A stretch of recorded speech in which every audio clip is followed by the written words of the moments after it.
चलिए, आज बाजार पर जो मोमेंटम बना है उसमें साफ तौर पर ऑटो काउंटर्स जो है पिछड़ रहे हैं, पर आपको बताते हैं कि जो मॉनसून है और खास तौर पर जो चिंता बढ़ती चली जा रही है एल नीनो को लेकर, वो कितना बड़ा मुद्दा हो सकता है बाजार के लिए, और क्या ये वाकई इतना बड़ा मुद्दा है जितना बात हो रहा है, और आईएमडी का अनुमान क्या है। विनय खट्टर जी आज हमारे साथ जुड़े हैं एडलवाइस फाइनेंशियल से। विनय जी नमस्कार, स्वागत है आपका जी बिजनेस में।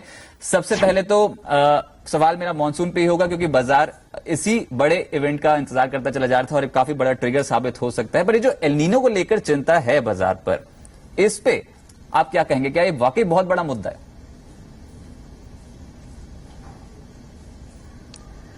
देखिए, मॉनसून इंडिया में बहुत बड़ा मुद्दा है अपने आप में, क्योंकि बहुत सारी खेती जो है वो मॉनसून के ऊपर डिपेंडेंट रहती है।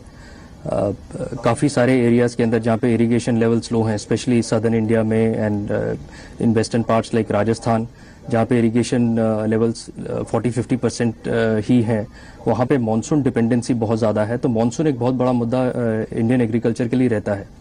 बट एल नीनो का अगर हम इफेक्ट देखें, हमने पिछले 60 साल का डेटा निकाला है और उसको स्टडी किया है। पिछले 60 साल में तकरीबन 9 बार एल नीनो हुआ है, जिसमें से 2 बार तो सरप्लस रेन रही हैं एंड 7 बार डेफिशिएंट रेन रही हैं। बट जो ड्राउट हुआ है, यानी कि जो सूखा पड़ा है, that is less than 15% of the long period average से, जो अगर रेनफॉल नीचे रहता है तो वो पीरियड बहुत ज्यादा नहीं है, वो 3 या 4 बार ही है। तो कितना बरसात होता है लॉन्ग पीरियड एवरेज से कम, ये एक बहुत बड़ा फैक्टर है डिटरमाइन करने के लिए, और एल नीनो का उस पर इम्पैक्ट आता है। नाउ जस्ट बिकॉज अगर बरसात कम हो रहा है इसका मतलब खेती कम होगा, ये जरूरी नहीं है। बिकॉज बरसात का स्पेशल डिस्पर्शन कैसा है, किस महीने में बरसात कम होता है।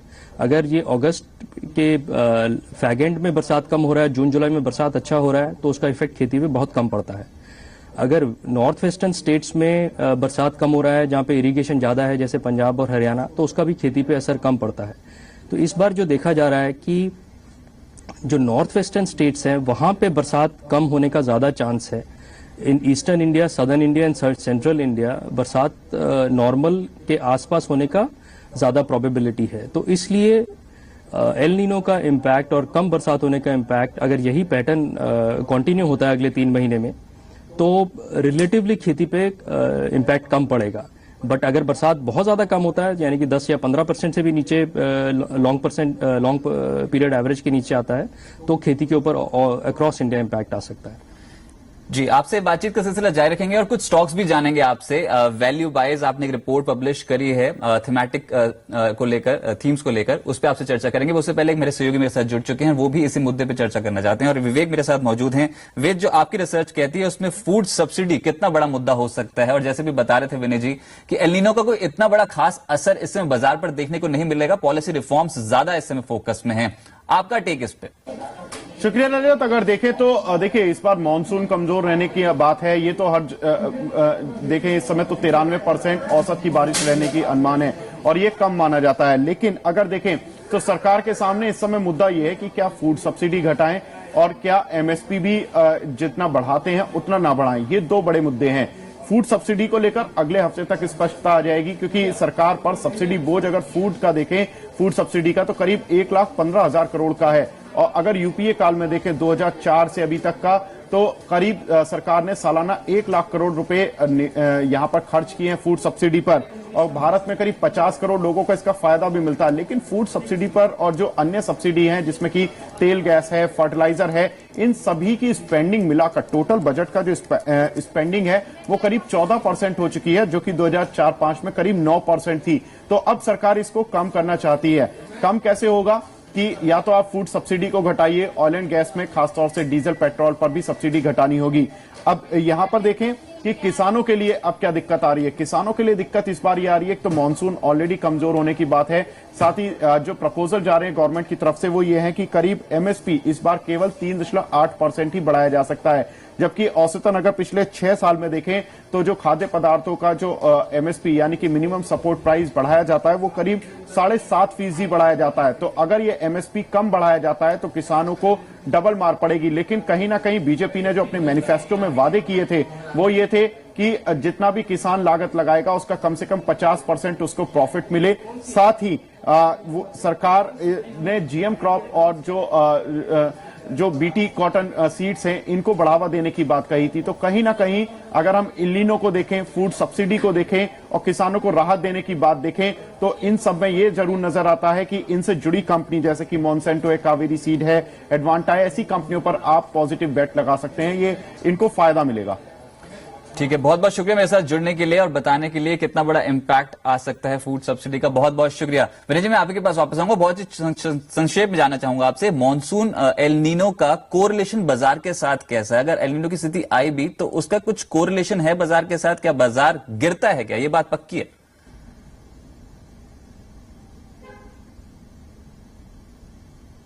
ये सवाल मेरे लिए है? हाँ जी, ये सवाल आप ही के लिए। विनय जी, मेरा प्रश्न यही है कि एल नीनो का कितना असर बाजार पे है और ये पीछे के स्टैटिस्टिक्स क्या कहते हैं कि बाजार पे कब बहुत ज्यादा पैनिक की सिचुएशन बनती है एल नीनो पे?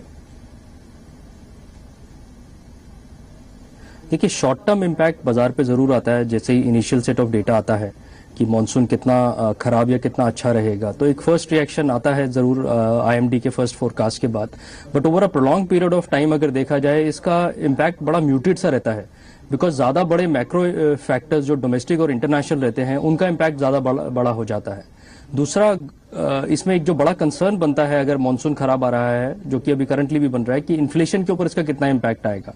अब अगर हम पिछली सरकारें देखें, स्पेशली एनडीए 1 की सरकार थी जो 2009 से 1999 से 2004 थी, उन लोगों ने इन्फ्लेशन बहुत अच्छे से हैंडल किया था despite very low rainfall. And अभी भी एक्सपेक्टेशन यही है कि अगर रेनफॉल कम भी होता है और इन्फ्लेशन ज्यादा भी बढ़ता है तो बीजेपी की जो गवर्नमेंट है वो बहुत अच्छे से इसको कंट्रोल कर पाएगी। So market correlations relatively muted रहते हैं एंड जो बड़े ज्यादा मैक्रो इकोनॉमिक फैक्टर्स होते हैं वो बाजार को ज्यादा इन्फ्लुएंस करते हैं इवन इस पीरियड में। चलिए, पर आपकी वैल्यू बाइज जो हैं, जो एडलवाइज ने पब्लिश की है अपने रिपोर्ट में, उसमें एक करके आते हैं। पहला है रत्नामणि मेटल्स। ये काउंटर क्यों पसंद है? फंडामेंटल्स क्या कहते हैं? क्या बाजार पर रत्नामणि मेटल्स यहां से और चल सकता है?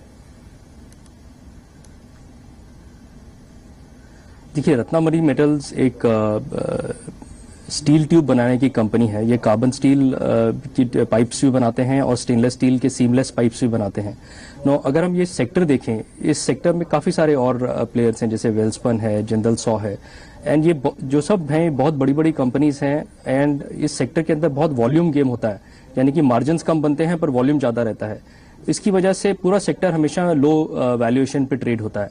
रत्नामणि इस सेक्टर के अंदर एक अलग कंपनी है जो कि रिलेटिवली हाई मार्जिन पे काम करती है, plus stainless steel and seamless steel tubes के अंदर ये डोमेस्टिक और इंटरनेशनल कंपनियों को बहुत बड़ा अपना माल सप्लाई करती है। इन सब फैक्टर्स की वजह से रत्नामणि के मार्जिन्स एंड जो कैपिटल एफिशिएंसी है, जो कि हमारे लिए एक बड़ा पैरामीटर रहता है कि आप धंधे में कितना पैसा डालते हैं और आप उससे कितना पैसा बनाते हैं, जो कैपिटल एफिशिएंसी है रत्नामणि जैसी कंपनियों के लिए बहुत अच्छी है। तो इसीलिए हम लोगों को लगता है कि रत्नामणि में बहुत वैल्यू है। एंड हम लोगों ने 230-240 के आसपास ये स्टॉक रिकमेंड किया था। अभी ये वहां से काफी रन अप हो चुका है, but over a longer period of time इसके अंदर अभी भी वैल्यू है। 2 या 3 साल के हिसाब से अगर कोई भी इन्वेस्टर इसमें इन्वेस्ट करना चाहे तो ये अच्छा रिटर्न दे सकता है। चलिए ठीक है, रत्नामणि मेटल्स आपकी पहली पिक है, पर दूसरी पिक फिर से पीएसयू स्पेस की तरफ जा रही है और वो है इंजीनियर्स इंडिया। आपको लगता है कि इंजीनियर्स इंडिया सही समय है खरीदने का? और वैसी सरकार की जो नीतियां हैं, क्या इस कंपनी के लिए बेहतर होंगी आने वाले समय में? बिल्कुल होंगी। यहाँ पे 1-2 चीजें तो ध्यान में रखने वाली हैं कि मिस्टर मोदी की जब गुजरात में गवर्नमेंट थी, पीएसयूज ने वहाँ पे भी काफी अच्छा परफॉर्म किया था। मिस्टर मोदी ने वहाँ पे भी बहुत फ्रीडम ऑफ ऑपरेशन दिया, उनको काफी एनेबलिंग एनवायरनमेंट दिया। इसकी वजह से जो पब्लिक सेक्टर अंडरटेकिंग्स हैं, जो कि बाकी बहुत सी स्टेट्स में और इवन सेंट्रल गवर्नमेंट में लैंग्वेज करती हैं, वो उन्होंने गुजरात में बहुत अच्छा परफॉर्म किया। तो एक ये इंजीनियर्स इंडिया को टेलविंड मिलेगा। दूसरा जो उसके ऊपर बड़ा इम्पैक्ट आएगा वो ये है कि ऑयल एंड गैस क्षेत्र में जो खर्चा होना है इस 5 ईयर प्लान में तकरीबन 70,000 करोड़ का होना है। उसमें से ऑलमोस्ट 5 से 7% जो होता है कंसल्टेंसी के ऊपर खर्चा होता है, जो कि सारा का सारा मार्केट शेयर इंजीनियर्स इंडिया के पास है डोमिनेंटली। तो ये 70,000 करोड़ का जो खर्चा होएगा अगले 5 ईयर प्लान में, भी सिर्फ इसके 2 साल बचे हैं या 3 साल बचे हैं, इन 3 साल के अंदर ये मेजर एक्सपेंडिचर आएगा। दूसरा, इंजीनियर्स इंडिया में जो बड़ा वेक्टर आ रहा है कि इंजीनियर्स इंडिया देश से बाहर जो एक्सपोर्ट्स हैं अपनी कंसल्टेंसी सर्विसेज के, ये ऑयल एंड गैस रिफाइनरी के स्पेस में ऑपरेट करता है। तो इंडिया से बाहर इनका ऑर्डर बुक पिक होना स्टार्ट हो जाएगा। अभी नाइजीरिया से कुछ समय पहले ही ऑर्डर आया है 500-600 करोड़ रुपए का, जो कि इनके लिए पॉजिटिव है। एंड सिमिलरली मैनेजमेंट कॉन्फिडेंट है कि इंडिया से बाहर के ये बड़े ऑर्डर्स लेके आ पाएंगे। कंपनी में बहुत कैश है, capital good sector is expected to pick up and do well, and इसलिए engineers India could be an interesting bet from a investment point of view. चलिए ठीक है, आपसे बातचीत का सिलसिला जारी रखेंगे। इंजीनियर्स इंडिया आपकी पसंद है और साथ ही साथ आपने बताया रत्नामणि मेटल्स जहां से चल सकता है, पर आपसे अभी थोड़ी देर बाद और भी पिक्स लेंगे। इससे पहले जी बिजनेस की एक्सक्लूसिव खबर देख लेते हैं।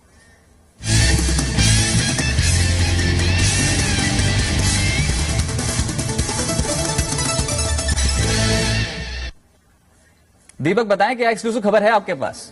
देखिए, एक झगड़ा चल रहा था बहुत लंबे समय से एमएमटीसी और ओएनजीसी के बीच में। इस झगड़े को सुलझाने के लिए सरकार ने अब एक 6 सदस्यों की एक कमेटी बना दी है और ये कमेटी अपनी रिपोर्ट देगी। इस गोमिया करके कोल ब्लॉक है और ये सीबीएम ब्लॉक भी है। इस पर ओएनजीसी और एमएमटीसी दोनों कंपनियां अपना अपना दावा करती रही है इस ब्लॉक के ऊपर, लेकिन अब इस झगड़े को सुलझाने के लिए नई सरकार ने एक कमेटी बनाई है। ये कमेटी अपनी रिपोर्ट देगी कि इस ब्लॉक को सीबीएम में जाना चाहिए कि कोल इवैक्यूएशन इस ब्लॉक से होना चाहिए। झारखंड में है ये कोल ब्लॉक, काफी बड़ा कोल ब्लॉक है और इसको लेकर प्रोएक्टिव अब सरकार दिख रही है। अगर ये कोल ब्लॉक पे झगड़ा खत्म हो जाता है और किसी एक कंपनी को ये हवाले कर दिया जाता है, चाहे ओएनजीसी हो या एमएमटीसी हो, तो दोनों जिस भी कंपनी को ये मिलेगा उसके लिए काफी बेहतर और बड़ी खबर होगी, क्योंकि इससे चाहे कोयला निकाले या फिर उसके कोल जो गैस है वो निकाली जाए, दोनों सूरत में ये काफी बड़ा और बेहतर ब्लॉक है। बहुत बहुत शुक्रिया खबर हम तक देने के लिए। और ये जो भी ब्लॉक जिसको भी मिलेगा उस कंपनी के लिए एक बहुत बड़ा यहां पर आने वाले समय के लिए ट्रिगर साबित हो सकता है। विनय जी, मैं आप ही के पास वापस आता हूं क्योंकि समय की थोड़ी पाबंदी है, तो हमको ये स्टॉक्स जो हैं फटाफट से लेने पड़ेंगे। एनबीसीसी और साथ ही साथ जो अगला स्टॉक है आपका जिस पे नजर रखने के लिए सलाह दी गई है वो है सोभा डेवलपर्स। दोनों ही काउंटर्स पे आप बुलिश हैं। एक तो रियल एस्टेट स्पेस में सोभा डेवलपर्स की और साथ ही एनबीसीसी के फेयर वैल्यूएशंस क्या कहते हैं, कहां तक जा सकता है काउंटर? देखिए, नेशनल बिल्डिंग कंस्ट्रक्शन कॉर्पोरेशन एक पब्लिक सेक्टर अंडरटेकिंग है और ये एक कंपनी है जो कि गवर्नमेंट से ऑर्डर्स जो आते हैं वो स्पेशली कंस्ट्रक्शन स्पेस में, जहां पे भी गवर्नमेंट फिजिकल इंफ्रास्ट्रक्चर बनाना चाहती है, सिविल कंस्ट्रक्शन करना चाहती है, एंड ये अपना 8 या 10% मार्जिन लेके ये फर्दर सब कॉन्ट्रैक्ट करके वो एग्जीक्यूट करवाते हैं। तो पहला सरकार की तरफ से ही ऑर्डर्स आएंगे, दूसरा हमेशा एडवांस के साथ में ऑर्डर्स आते हैं, एंड तीसरा एग्जीक्यूशन कैपेबिलिटी कंपनी में अच्छी है। तो इन 2 या 3 चीजों की वजह से एनबीसीसी एक अट्रैक्टिव बेट हो जाता है, बिकॉज बैलेंस शीट के ऊपर इसका मतलब है बहुत कैश हो जाता है। ये बिल्कुल बाकी की कंस्ट्रक्शन कंपनी से ऑपोजिट है, जहां पे हमेशा कैश शॉर्टेज रहती है, वर्किंग कैपिटल साइकिल बहुत एक्सटेंडेड रहती है, एंड ऑर्डर बुक का भी काफी वॉलेटिलिटी रहता है। ये तीनों की तीनों प्रॉब्लम्स एनबीसीसी में नहीं है। दूसरा, एनबीसीसी ने अभी ऑफलेट क्या एक प्रोसेस स्टार्ट किया है जहां पे वो गवर्नमेंट कंपनीज के पास जहां पे बहुत सारा जमीन है वो उनको डेवलप करने में हेल्प कर रही हैं, उनको कंस्ट्रक्शन करने में या रेजिडेंशियल कॉलोनीज बनाने में वहां पे हेल्प कर रही हैं। इसकी वजह से इनके बिजनेस में काफी अच्छा ट्रैक्शन आने की उम्मीद है और ये एक इंटरेस्टिंग बेट हो सकता है under the current chairman. Now coming to Sobha developer, Bangalore based real estate developer हैं। within the segment they are much better off. The balance sheet का जो strength है वो काफी बैलेंस शीट काफी अच्छी हालत में है एज कम्पेयर टू बाकी के जो डेवलपर्स हैं।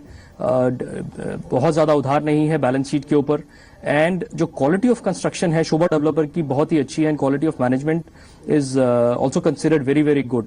प्लस अगर रियल एस्टेट सेक्टर जो कि एक रेट सेंसिटिव सेक्टर माना जाता है अगर अच्छा करेगा तो then Sobha developer is one of the companies which will do well, and यहां से काफी ज्यादा वैल्यू एक्रीशन हो सकती है इन दोनों के दोनों स्टॉक्स में। विनय जी, बहुत ही समय की पाबंदी है, रैमको सीमेंट और वाटेक बावाक क्यों? रैमको सीमेंट देखिए साउथ बेस्ड सीमेंट कंपनी है, 15 मिलियन टन का कैपेसिटी है और बहुत सस्ते दाम पे मिल रहा है, ये एक बड़ा फैक्टर है। दूसरा है रैमको में आंध्र प्रदेश का जो भी बाइफर्केशन हुआ है, इनकी काफी सारी सीमेंट कैपेसिटी वहां पे है, तो तेलंगाना के अंदर बहुत कंस्ट्रक्शन होने की उम्मीद है, ओल्ड एर्स्टवाइल आंध्रा में बहुत कंस्ट्रक्शन होने की उम्मीद है, एंड इस समय सीमेंट की सबसे बड़ी प्रॉब्लम है कि डिमांड पिकअप लो है पूरे इंडिया में। तो ये एक अगर इतना कंस्ट्रक्शन होगा आंध्रा और तेलंगाना में तो ये इनके डिमांड के लिए बहुत पॉजिटिव हो सकता है, एंड सस्ते दाम पे मिल रहा है, तो ये इसलिए एक अच्छा बेट है। वीएटेक वबा पानी की स्टोरी है, वाटर फिल्ट्रेशन में है, समुद्र से भी पानी लाके पीने लायक बनाते हैं फिल्टर करके, और जो सीवेज ट्रीटमेंट प्लांट्स हैं वहां पे भी ये डोमिनेंट प्लेयर्स हैं। एंड अगर बीजेपी और श्री नरेंद्र मोदी जैसे बोल रहे हैं कि गंगा क्लीनिंग एंड बाकी की रिवर क्लीनिंग की बात चल रही है, तो मल्टीपल वेक्टर्स के ऊपर अर्बनाइजेशन पे एंड रिवर क्लीनिंग पे इस कंपनी के लिए बहुत बड़ा अपॉर्चुनिटी हो सकता है। बहुत बहुत शुक्रिया विनय जी हमारे साथ जुड़ने के लिए और बताने के लिए कि यहाँ पर बाजार कितना चल सकता है और साथ ही साथ मॉनसून कितना बड़ा इफेक्ट डालेगा, एल नीनो का कितना इफेक्ट हो सकता है, और साथ ही साथ वैल्यू बाइज देने के लिए जो अभी भी बाजार के इस पड़ाव में भी आपको बेहतरीन रिटर्न्स दे सकते हैं। चलिए, ये तो थी शेयर बाजार की बात, पर अब सीधा चलते हैं मृत्युंजय के पास और देखते हैं कमोडिटी मार्केट का क्या अपडेट है। मृत्युंजय बताएं।